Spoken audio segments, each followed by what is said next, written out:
तो hey guys मु सुनिया को पाइली तालचेर रे मां हिंगुला यात्रा पड़ी मां हिंगुला बाहर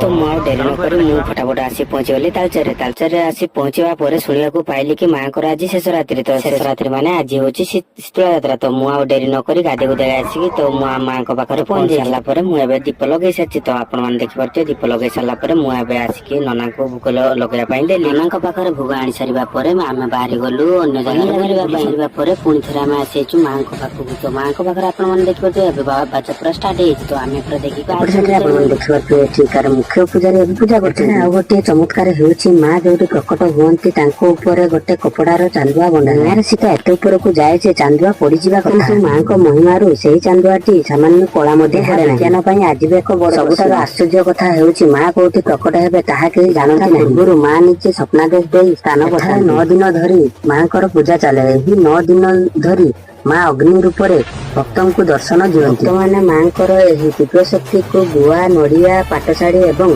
झी अर्पण करते कह जाए मां को पाखरे जी जहा मानसिक करे ताहा निश्चय होउथिबा एही हिंगुला यात्रा को को माने देखिसंती जो माने देखि नाहंती से माने घरे बसी मां को स्मरण करी कमेंट रे लिखंतु जो ना चैनल सब्सक्राइब करनंती तो जल्दी जल्दी सब्सक्राइब कर दियंतु जो माने फॉलो करनंती फॉलो कर दियंतु एमती का नवा नवा वीडियो मु आपन पाखरे पहुंचली रहली जय मां हिंगुला।